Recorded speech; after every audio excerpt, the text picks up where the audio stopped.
Dear students, welcome back to my channel. आज का हमारा टॉपिक एक शॉर्ट स्टोरी है जिसका टाइटल है द टेरर बाय गी द मोपासां। हम इसके की फैक्ट्स देखेंगे, थीम्स, कैरेक्टर्स और समरी को डिस्कस करेंगे। तो चलिए स्टार्ट करते हैं। सबसे पहले की फैक्ट्स देखें। टाइटल है द टेरर, फ्रेंच टाइटल है लुई। ये एक प्रोनाउन है जिसका मीनिंग है हिम, लेकिन इंग्लिश में इस शॉर्ट स्टोरी का टाइटल है the terror. Published in first in Gill blast magazine in 1883 and then in compendium Les Source Rondoli in 1904। ये शॉर्ट स्टोरी सबसे पहले 1883 में एक मैगजीन में पब्लिश हुई, उसके बाद एक कॉम्पेंडियम में 1904 में पब्लिश हुई। कॉम्पेंडियम क्या होता है? ये कलेक्शन ऑफ शॉर्ट स्टोरीज इसको कह सकते हैं, जिसका टाइटल है लेस सोर्स रोंडोली। आई डोंट नो मैं इसको ठीक प्रोनाउंस कर रही हूँ या नहीं, क्योंकि ये फ्रेंच वर्ड है। इस शॉर्ट स्टोरी का पॉइंट ऑफ व्यू है फर्स्ट पर्सन, यानी ये first person point of view में लिखी गई है। और जब भी आप पॉइंट ऑफ व्यू की एग्जांपल्स देने लगे कहीं पे, तो इस स्टोरी को माइंड में रखिएगा, ये first person point of view के लिए एक बेस्ट एग्जांपल होगी। सेटिंग है पेरिस, अपार्टमेंट ऑफ मॉन्सियर रेमन 1883, यानी टाइम पीरियड है 1883 का, और लोकेशन है पेरिस में एक अपार्टमेंट की जो कि मिस्टर रेमन का है। इस शॉर्ट स्टोरी के कैरेक्टर्स की अगर बात की जाए तो इसमें बहुत ही कम कैरेक्टर्स हैं। शॉर्ट स्टोरी है लेकिन ये कुछ ज्यादा ही शॉर्ट हो गई है। इसमें एक ही मेन कैरेक्टर है और वो लेटर के थ्रू अपने फ्रेंड के साथ कुछ डिस्कस कर रहा है, तो उस लेटर में जो कुछ बताया जा रहा है वहां से हमें 2-3 कैरेक्टर्स और पता चलते हैं। तो हम देखते हैं कि हमारा प्रोटेगोनिस्ट है मसियर रेमन। इसका फ्रेंड जिसको ये लेटर लिख रहा है उसका नाम है पियर डी कॉर्सेल। फिर जेनिटर एंड पोर्टर हैं, उसके बाद है मैडमोजेल लाजोल। अब हम इन कैरेक्टर्स को थोड़ा सा डिटेल में देख लेते हैं। फर्स्ट कैरेक्टर है मसियर रेमन। ये प्रोटैगोनिस्ट है और नरेटर भी है, मतलब ये है कि कहानी हमें यही सुना रहा है और ये खुद ही प्रोटैगोनिस्ट है। थोड़ा सा मेंटली अनस्टेबल लगता है क्योंकि इसको हेलुसिनेशंस नजर आते हैं, मतलब ये है कि इसे ऐसी चीजें नजर आती हैं जो कि एग्जिस्ट नहीं करती। तो हमें लगता है कि इसकी मेंटल कंडीशन इतनी ठीक नहीं है, और यहाँ पे हम इसको इस स्टोरी के राइटर मुपासा के साथ कंपेयर कर सकते हैं, क्योंकि अपनी लाइफ के एंड की तरफ जब वे जा रहे थे तो इनकी मेंटल कंडीशन भी कुछ डिजीज की वजह से इतनी अच्छी नहीं रही थी। तो हम कह सकते हैं कि इसमें थोड़ा सा हमें ऑटोबायोग्राफिकल हिंट नजर आता है। सेकेंड कैरेक्टर है पियर डी कॉर्सेल। ये नरेटर का फ्रेंड है जिसको ये लेटर लिख रहा है। मैडमोजेल लाजोल ये नरेटर की होने वाली वाइफ है जिसके साथ उसकी कल या परसों में शादी होने वाली है। अभी मैडमोजेल क्या है? ये फ्रेंच में एक टाइटल है जो कि अनमैरिड गर्ल्स के लिए यूज किया जाता है। तो ये नरेटर की वाइफ है और इसको नरेटर ने खुद इस तरह से बताया है, she is small, fair and stout. मतलब ये कि हाइट ज्यादा नहीं है और स्लिम स्मार्ट भी नहीं है। फिर एक जगह पर नरेटर ने कुछ इस तरह से बताया है, she is not rich and belongs to the middle classes. She is a girl such as you may find by the gross, well adapted for matrimony without any apparent faults and with no particularly striking qualities। Narrator बताता है कि वो rich नहीं है, middle class से belong करती है और कोई बहुत प्यारी भी नहीं है। वो एक सिंपल लड़की है जो कि घर चला सकती है, जिसको बड़ा ही सिर्फ इसलिए किया गया है कि उसकी शादी कर दी जाएगी और वो अगले घर चली जाएगी। देखने में उसमें कोई फॉल्ट भी नहीं है, लेकिन उसमें कोई ऐसी एक्स्ट्रा ऑर्डिनरी क्वालिटी भी नहीं है। अब हम इसकी थीम्स की बात करते हैं। तो पहली इंपॉर्टेंट थीम है इम्पैक्ट ऑफ लॉनलीनेस। हमारा नरेटर या हमारा प्रोटैगोनिस्ट बहुत टाइम से अकेला रह रहा होता है, तो उस लॉनलीनेस ने उसके माइंड पे कुछ नेगेटिव इम्पैक्ट्स छोड़े होते हैं, क्योंकि इंसान सोशल एनिमल है। बहुत टाइम तक इंसान जब अकेला रहता है तो उसे लॉनलीनेस वाकई में ही फील होना शुरू हो जाती है और फिर उसे कोई ना कोई साथी चाहिए होता है। तो यहाँ पे इस स्टोरी में बिल्कुल यही सीन हुआ है। सेकेंड थीम है मेंटल इंस्टेबिलिटी। अब हमें उसके मेंटली इंस्टेबल होने का कैसे पता चलता है? क्योंकि जब वो अपने फ्रेंड को लेटर लिख रहा होता है तो उसमें वो बार बार कहता है कि मुझे अपने आप से डर लगने लग गया है, मुझे अपनी मेंटल कंडीशन से डर लगता है, ये मेरी मेंटल कंडीशन ठीक नहीं है। क्योंकि उसे हेलुसिनेशंस होते हैं, मतलब ये है कि उसे ऐसी चीजें नजर आती हैं जो एग्जिस्ट नहीं करती। नरेटर एक जगह पर अपने फ्रेंड को लिखता है, but my state of mind is so wretched that you will pity me and despise me. तो इस तरह की बातों से हम गेस करते हैं कि उसकी मेंटल कंडीशन भी ठीक नहीं है। फिर है वुमेन एज एन ऑब्जेक्ट। ये लास्ट थीम है। यहाँ पे वुमेन को सिर्फ एक ऑब्जेक्ट के तौर पर लिया गया है, मतलब ये है कि उसे अपना टाइम स्पेंड करने के लिए या अपनी लॉनलीनेस को खत्म करने के लिए किसी ऑब्जेक्ट की जरूरत है, और वो ऑब्जेक्ट है एक वुमेन। अब हम इस शॉर्ट स्टोरी की समरी स्टार्ट करते हैं। तो समरी कुछ इस तरह से स्टार्ट होती है कि नरेटर या प्रोटैगोनिस्ट अपने फ्रेंड को एक लेटर लिख रहा होता है और उस लेटर के स्टार्ट में वो कहता है कि तुम ये कह सकते हो कि तुम्हें मेरी बात की समझ नहीं लगी, या तुम्हें ये भी लगेगा कि मैं बिल्कुल ही पागल हो रहा हूँ, मेरा दिमाग ठीक नहीं है। हाँ, तुम ये कह सकते हो, लेकिन रीजन वो नहीं है जो तुम सोच रहे हो, रीजन कुछ और है। फिर राइटर अपने फ्रेंड को बताता है कि मैं कल को शादी करने जा रहा हूँ, मतलब टुमारो मेरी शादी है, और इसकी रीजन क्या है मैं तुम्हें रीजन भी आगे चलकर बताऊंगा। मेरी जिस लड़की से शादी होने वाली है उससे मैं 3 से 4 दफा मिला हूँ, इससे ज्यादा नहीं। मैं उसे बिल्कुल भी अच्छे से नहीं जानता, और वो लड़की बहुत कॉमन सी है, उसमें कुछ भी एक्स्ट्रा ऑर्डिनरी नहीं है। मिडिल क्लास फैमिली से बिलोंग करती है, फेयर है, हाइट ज्यादा नहीं है, थोड़ी सी बल्की है, थोड़ी सी हेल्दी है। और जो ब्राइड टू बी है उसका नाम है मैडमोजेल लाजोल। अब तुम ये सोच रहे होगे कि मैं शादी करने क्यों जा रहा हूँ। अब मैं तुम्हें वो रीजन बताने वाला हूँ जिसकी वजह से मैं ये सेंसलेस एक्ट करने जा रहा हूँ। अब यहाँ पे प्रोटैगोनिस्ट शादी को सेंसलेस एक्ट कहता है, और वो कहता है कि मेरी मेन रीजन ये है, शादी करने की मेन रीजन ये है कि मैं अकेला नहीं रहना चाहता, स्पेशली नाइट को। मैं चाहता हूँ कि मेरे पास कोई हो जो मेरे साथ बातें करे, चाहे वो कितनी ही स्टूपिड बातें क्यों ना हो, कितना ही स्टूपिड क्वेश्चन क्यों ना हो, और सुबह के टाइम पे मुझे कोई जगाने वाला हो। मतलब मेरे पास कोई ना कोई हो जो मुझे अपनी मौजूदगी का एहसास दिलाए, मैं अकेलापन फील ना करूं, मैं लॉन्लीनेस फील ना करूं। फिर वो लिखता है कि नहीं, तुम अभी भी मेरी बात का मतलब नहीं समझे। वो कहता है कि मुझे किसी चीज से डर नहीं लगता, मतलब ये है कि अगर कोई मेरे रूम में घुस जाए तो मैं उसे बगैर डरे फौरन से किल कर सकता हूँ। ना ही मुझे घूस्ट से डर लगता है, ना ही कोई इस तरह के सुपर नेचुरल एलिमेंट से डर लगता है। मुझे सिर्फ अपने आप से डर लगता है, और एक ऐसा अनजाना सा खौफ है, ऐसा फियर है जो मुझे फील होता है, और इस वजह से मुझे अपने आप से खुद से डर लगने लग गया है। मेरे रूम में ये जो चीजें हैं, फर्नीचर है, वॉल है, मुझे इन सब चीजों से डर लगता है। अब यहाँ पे राइटर ने इनके लिए एनिमेटेड का वर्ड यूज किया है, हालांकि ये चीजें इन एनिमेट है। तो वो कहता है कि मेरे लिए ये सारी चीजें एनिमेटेड हो गई हैं, मतलब ये कि वॉल जो है ये भी जिंदा है, ये जो फर्नीचर है ये भी जिंदा है, ये चीजें मुझे डराने लग गई हैं, और मैं अपनी थॉट से डरने लग गया हूँ।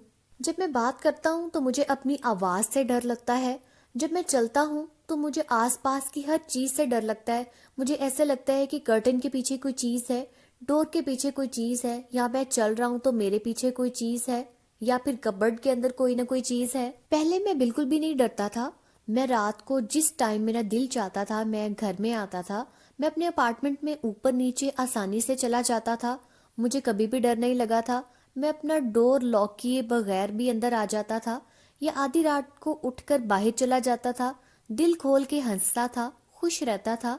मुझे किसी किस्म का कोई खौफ, कोई डर नहीं था। अब वो अपने डर की असल वजह बताता है, वो मेन रीजन बताता है जिसकी वजह से उसके दिल में डर पैदा हो गया था। तो ये कहता है कि लास्ट ईयर की बात है, एक ऑटम इवनिंग थी, मेरा सर्वेंट अपने क्वार्टर में चला गया और मैंने भी डिनर कर लिया। डिनर करने के बाद मैं अपने रूम में इधर उधर घूमने लगा। मैं बहुत ज्यादा थका हुआ था, काम भी नहीं कर सकता था, ना ही मेरे अंदर इतनी एनर्जी थी कि मैं कोई बुक रीडिंग कर सकूं। बाहर बारिश हो रही थी, और इस बारिश की वजह से मौसम कुछ इतना अजीब हो गया था, दिल चाह रहा था कि या तो बैठ के रोने लग जाऊं, या फिर किसी के साथ बातें करूं और अपने डिप्रेसिंग थॉट्स को किसी के साथ शेयर करूं, चाहे वो कोई भी हो। अब मुझे ठंड भी लग रही थी, शिवरिंग भी हो रही थी, तो मैंने इस सीजन में सबसे पहली दफा आग जला ली, आग के सामने बैठ गया और सोचने लगा कि अब मैं क्या करूं। फाइनली मैंने डिसाइड किया कि मुझे बाहर जाना चाहिए, मुझे किसी के साथ बैठकर कुछ न कुछ बातें करनी चाहिए, कुछ शेयर करना चाहिए। तो मैं वहां से उठ खड़ा हुआ, घर से बाहर निकल आया। बाहर निकला तो बाहर हर तरफ बारिश की वजह से पानी था, मिट्टी की खुशबू थी, और गैस लैंप्स के ऊपर भी बारिश के कतरे पड़े हुए थे। मैं बहुत से कैफेज के सामने से भी गुजरा, कुछ अनहैप्पी लोग वहां पे भी बैठे हुए थे जिनके अंदर इतनी भी एनर्जी नहीं थी कि वो अपनी रिफ्रेशमेंट को ख़त्म कर सके। और इसी तरह मैं वहां पर चलता रहा, घूमता रहा, लेकिन कोई भी मुझे मेरा दोस्त ना मिल सका जिसके साथ मैं बैठकर बातें करता। मैं ऐसे ही इधर उधर घूमता रहा। आधी रात का वक्त हो गया और मैं बहुत ज़्यादा थक चुका था। मैं अपने घर वापस आया और डोर जेनिटर ने खोला। जेनिटर कौन होता है? जो बिल्डिंग की मेंटेनेंस करते हैं, वर्कर कह सकते हैं, गार्ड कह सकते हैं। तो जेनिटर ने डोर ओपन किया। ये मेरे लिए थोड़ा सा स्ट्रेंज था। फिर मैंने सोचा कि शायद मेरे अपार्टमेंट में कोई और लॉजर आ गया हो, मतलब ये है कि वहां पर कोई और भी रेंट पर रहने के लिए आ गया होगा। फिर मैं अपने रूम की तरफ आया। मैं जब भी बाहर जाता था तो मैं हमेशा अपने रूम को डबल लॉक करके जाता था, लेकिन मैंने देखा कि मेरा डोर जस्ट बंद है, मतलब ये कि लॉक नहीं है, वैसे ही साथ लगा हुआ है, वैसे ही बंद है। मैंने सोचा कि शायद ये भी मेरा वहम हो, या हो सकता है शाम को मेरे लिए कुछ लेटर्स आए हों।